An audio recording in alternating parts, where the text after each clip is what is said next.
sans laquelle il ne pourrait accomplir la tâche surhumaine qui l'attendait. C'est alors que Wingate lui porta le plus grand secours, en l'incitant à gagner la capitale envers et contre tous. Le calcul s'avéra juste, la ville était ouverte, Amédée d'Aoste avait replié ses troupes et les agents britanniques n'avaient pas eu le temps de dicter leurs conditions à une population accourue en masse pour se prosterner devant le roi des rois. Le destin de l'Empire s'était joué en quelques heures, mais il avait failli se faire voler sa victoire. Il retrouva son palais, tout était désert. Il avait gagné, mais d'où lui venait cette sensation de défaite et d'amertume? It is good that you are here to record this picture of me in my palace garden at Addis Ababa. En effet, les Éthiopiens lui reprochaient d'avoir interdit les représailles contre les Italiens, et les Anglais n'acceptaient son triomphe qu'à contre-cœur. La clémence et la fierté éclairent sans doute l'histoire, mais elles ne font pas le bonheur des rois.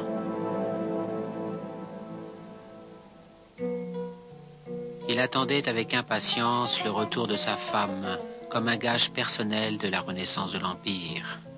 Son attachement pour Ménène n'avait fait que grandir, et l'impératrice, qui avait préféré apprendre le gaze, la langue sainte des Écritures, plutôt que le français ou l'anglais, lui apparaissait comme l'incarnation de ses vertus traditionnelles qu'il voulait désormais transmettre à ses fils.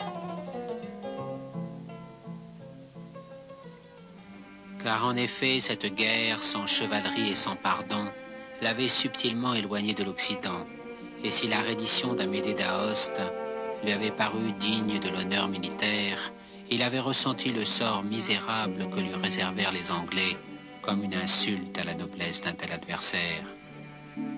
En effet, le duc abandonné, prisonnier dans un camp infesté de fièvre du Kenya, mourut bientôt sans avoir revu cette Italie qu'il s'était si longtemps obstiné à vouloir loyale et généreuse. Et au récit de ses funérailles au pied du Kilimandjaro, l'empereur avait pensé à ce qu'aurait pu être sa propre mort, dans la salle commune d'un hôpital de Londres, quand l'agonie solitaire se heurte à l'indifférence d'une terre étrangère et à l'éloignement sans recours des jours heureux et de ceux que l'on aime. Vice-roi contre empereur, sur le mauvais chemin des princes, on trouve parfois le fils rêvé du roi des rois. Il était temps aussi que les Anglais s'en aillent. Wingate, le Laurence d'Éthiopie, comme l'appelait affectueusement l'empereur, était parti depuis longtemps, à sa manière, vers la route de Birmanie et la mort dans une embuscade japonaise.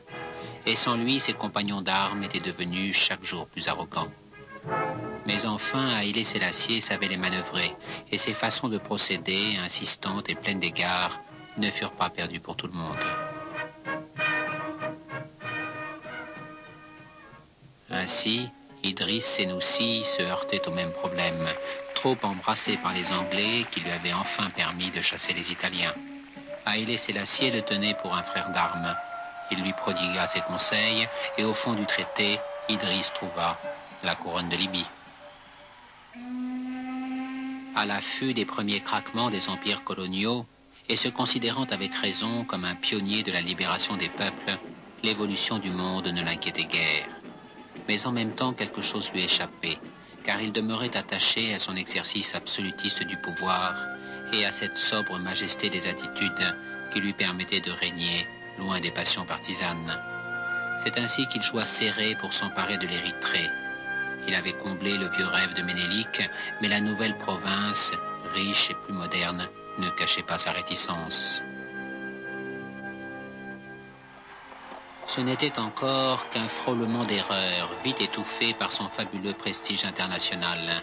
Et pour l'Occident, confronté à une décolonisation confuse, il était l'émissaire idéal des forces nouvelles, noble comme une révolution que l'on évite, loyal pour un nouvel accord que l'on espère, subtil et rassurant dans l'inévitable emballement du cours de l'histoire. En revanche, et bien qu'il n'en laissât rien deviner, sa confiance à l'égard de l'Europe était devenue singulièrement sélective. La reine Élisabeth occupait ainsi une place de choix dans la hiérarchie secrète de ses affections personnelles.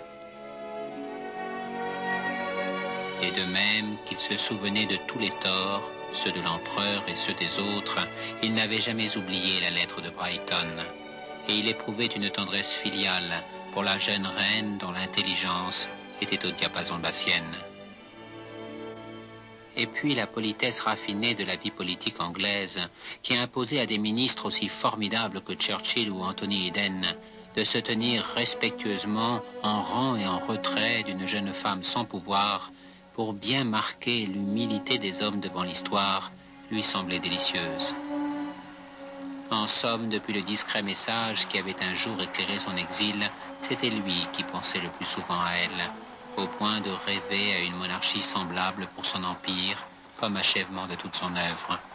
Enfin pour plus tard, car en attendant, il lui restait beaucoup de choses à faire.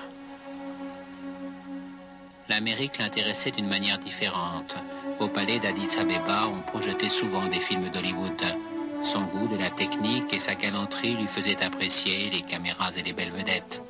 Mais le côté hot dog sur le pouce et clin d'œil salace d'Ernest Borgnine n'était pas tout à fait son genre. D'ailleurs, ses relations avec le Congrès étaient plutôt tièdes. Sa fraternité avec les Noirs était beaucoup trop sincère pour ne pas lui valoir des commentaires agacés.